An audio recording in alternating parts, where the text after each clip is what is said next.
여러분, 시바이누 보유하고 계신 분들 솔직히 지금 어떤 기분이신가요? 언젠가는 오르겠지 그 희망 하나로 버티고 계시죠? 하지만 동시에 이거 진짜 오를까? 하는 의심도 들고 그냥 비트코인으로 갈아탈까? 하는 생각도 들고 매일 그 사이에서 흔들리고 계실 겁니다. 주변에서는 밈코인은 도박이야, 이미 한번 올랐으면 끝이야 하는 말들, 그 말들을 들을 때마다 내가 잘못 선택한 건가? 하고 불안해지죠. 하지만 생각해보세요. 비트코인 초기에도 사람들은 그랬습니다. 인터넷 돈이 무슨 가치가 있어. 도지코인 나왔을 때도 그랬죠. 강아지 그림이 돈이 돼? 결과는 어땠나요? 무시했던 사람들은 후회하고 믿었던 사람들은 인생이 바뀌었습니다. 시바이누도 마찬가지입니다. 지금 망설이고 계신 그 순간 누군가는 이미 움직이고 있습니다. 그런데 만약 시바이누의 정확한 매수 타이밍, 그리고 왜 1달러까지 갈 수밖에 없는지 그 근거를 알 수 있다면 이제는 우리가 흔히 밈코인, 그리고 아직도 단순히 장난 취급받는 이 시바이누라는 코인에 대해 왜 주목해야 하는지, 그리고 특히나 40대, 50대, 60대 투자자분들이 왜 이 코인을 눈여겨봐야 하는지, 그리고 트럼프와 연준이 왜 시바이누를 주시할 수밖에 없고 그 영향이 시바이누를 어떻게 바꿀지에 대해 아주 쉽게 설명해 드리겠습니다. 여러분, 현재 사회 살아가시기 어떤가요?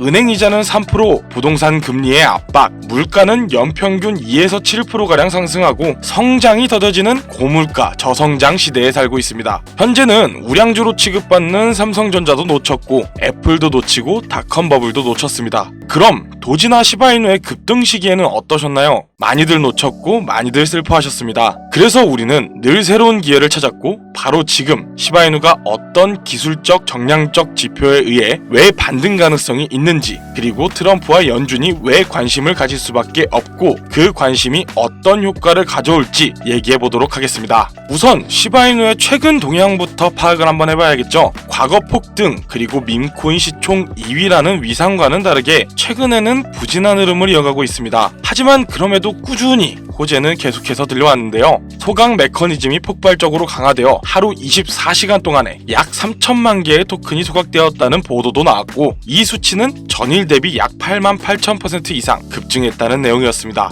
또 생태계 핵심인 시바리움의 거래량은 꾸준히 증가 중이고 중앙화 거래소에 보관된 시바이누 물량은 최근 4년 내 최저치에 근접했다는 보고도 있습니다. 이 내용이 왜 호재라는 거고 왜 관심을 가져야 하는 걸까요? 우선 소각이라는 건 말 그대로 시장에 풀려있는 토큰의 개수를 줄인다는 거죠. 유통되는 토큰의 수가 줄어든다는 말이고 이 말의 뜻은 희소성이 생겨나고 있다는 말이에요. 희소성이 생기면 가격은 상승할 확률이 높아집니다. 명품이 왜 비싸고 왜 사람들이 열광할까요? 흔하지 않다는 희소성, 심지어 일부 명품은 리셀이라는 이름으로 정가보다 비싸게 파는 경우도 있죠. 이렇듯 시바이누도 명품화를 시키려는 겁니다. 그리고 토큰의 개수는 줄고 있지만 최근에는 시바이누 보유자가 150만 명을 넘겨 최고치를 넘겼다는 뉴스도 나왔습니다. 전체적으로 말하자면 현재도 부진하고 있지만 반등의 토대가 잡히기 시작한다는 거죠. 그럼 여기서 소각이라는 게 단순히 희소성만의 얘기냐? 그건 또 아닙니다. 소각이라는 건 단어처럼 태워 없애버리는 게 아닙니다. 이미 발행된 토큰을 아무도 열지도 보지도 못하는 지갑 속에 담아버리는 것이죠.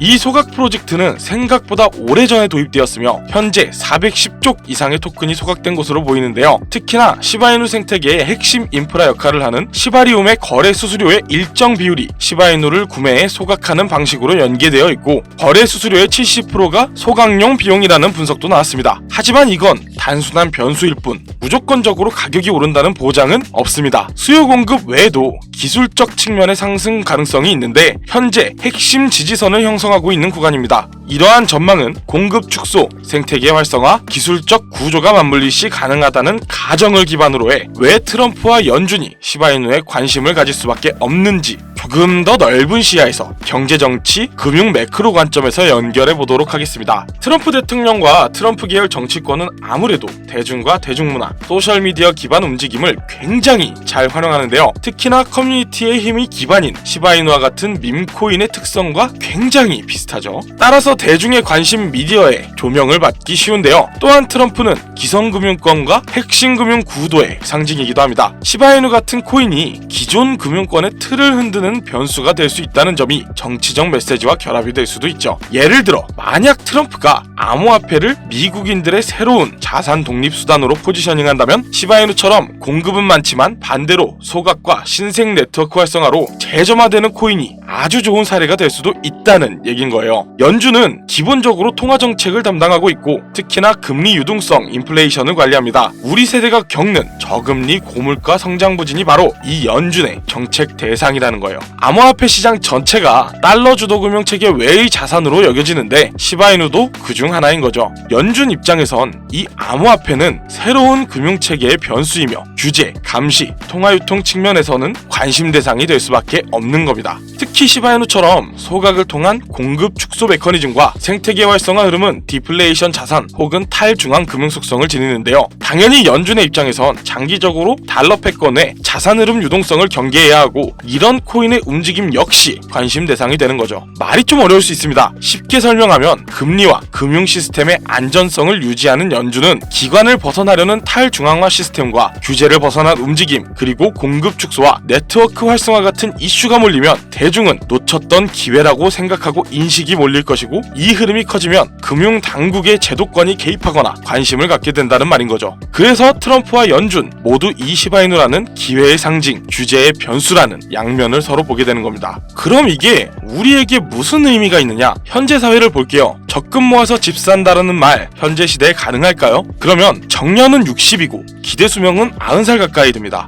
노후에 식대를 10,000원만 잡고 기대 수명까지만 계산해도 3억이 넘는 돈이 필요하다는 얘긴 거예요. 이것 또한 물가가 변하지 않는다는 기준의 계산법이고 우리는 계속해서 노후 걱정을 놓을 수 없고 그렇게 여러분들은 이 영상을 시청 중이신 거겠죠? 시바이누 같은 암호화폐 아마도 투자자산 중에서 제일 리스크가 큰 투자자산일 겁니다. 동시에 기존 금융체계의 틀 밖에서 움직이는 가능성이라는 측면이 있죠. 특히 현재처럼 공급량은 줄되 보유자는 많아지고 시바이누 개발진들이 꾸준히 노력하고 심지어 미국의 대형 자산운용사 티로우프라이스는 SEC에 ETF 신청을 넣으며 1차 편입 리스트에 시바이누의 이름이 편입되어 있어 제도권의 힘이라는 기대까지 활성화되는 상태라면 우리가 올라탈 수 있는 새로운 물결이 될 수 있다는 기대감이 생깁니다. 그리고 40대부터 60대 투자자분들에게 제일 익숙한 투자 심리가 바로 희소성이죠. 금이나 부동산이 희소성으로 인해 가치가 상승하고 그것에 투자하는 방식이 굉장히 익숙하실 겁니다. 그리고 시바이누의 소각 메커니즘은 이 희소성을 근간으로 두고 있습니다. 강남의 아파트 공급이 제한된다면 가격이 자연스레 상승하는 것과 같은 겁니다. 여러분들이 투자를 할 때 가장 중요한 것은 장기 모멘텀 그리고 리스크 대비 보상이죠. 진부한 말이지만 시바이누는 하이리스크 하이리턴의 자산들과는 다릅니다. 시바이누는 현재 생태계 안에서 공급 축소, 네트워크 활성화, 거래소 보유량 감소, 거기에 ETF 편입 기대감으로 제도권의 힘을 받는 기대감까지 이 모든 것이 맞물릴 경우 단기 반등뿐 아닌 중장기적으로 흐름이 전환될 수 있다는 얘긴 거예요. 트럼프는 계속해서 친암호화폐 정책과 금융체계의 개편을 말합니다. 시바이누처럼 대중 참여형 코인은 이런 메시지와 연계되기가 쉽죠. 그리고 연준은 금리 인하 유동성의 확대, 인플레이션 대응 방안 등을 발표하고 그때마다 코인 시장 전체가 반응을 하고 있습니다. 또한 연준이 암호화폐 반대쪽의 자리에서 서서히 중립으로 그리고 찬성의 자리로 넘어오고 있습니다. 통화 정책의 달러 지수, 인플레이션 수치, 금융 안정성 보고서 등을 예의주시할 필요가 있습니다. 마치 우리가 부동산 투자를 할 때 한국은행 기준금리 발표를 예의주시하는 것과 같은 맥락으로 말이죠. 물론 현재 시바이누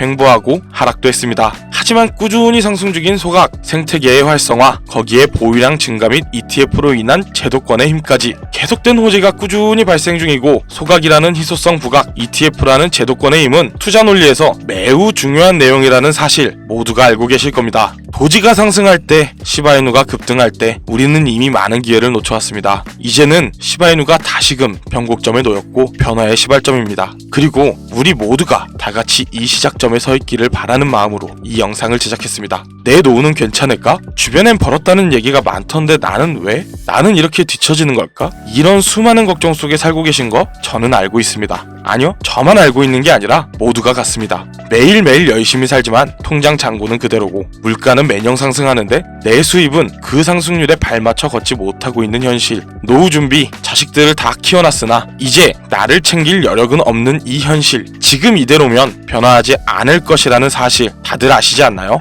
25년 1월 트럼프가 미국 대통령으로 복귀했고 그 영향을 받은 코인들은 따로 있습니다. 트럼프랑 코인이 무슨 상관이 있냐고요? 트럼프 일가는 직접 코인을 제작까지 할 정도로 진심입니다. 그에 따라 트럼프는 암호화폐에 대한 규제도 완화시키고 친암호화폐 정책도 많이 내놓고 있습니다. 그리고 암호화폐 사업을 유지하며 어마어마한 수익을 벌어들이고 있는데요. 코인 시총 53위에 트럼프가 존재합니다. 그리고 심지어 트럼프 일가가 만든 월드 리버티 파이낸셜의 코인은 시총 33위입니다. 그리고 거기서 발생한 USD 원 스테이블 코인까지. 그럼 트럼프는 이 세 가지의 코인만 신경 쓰고 투자할까요? 아닙니다. 훨씬 많은 코인들이 존재하고 이 코인들은 하루에 90%의 상승, 일주일간 최대 600%의 급등까지 하는 코인들도 있습니다. 40대부터 60대 여러분, 지금까지의 경험 다들 존재할 거라 믿습니다. 20대, 30대 젊은 투자자들을 보면 이런 코인이 다 오른 후 충동적으로 들어가 고점에 물리는 걸 정말 많이 봤습니다. 하지만 여러분은 다르잖아요. 평생을 살면서 배운 판단력, 신중함, 끈기,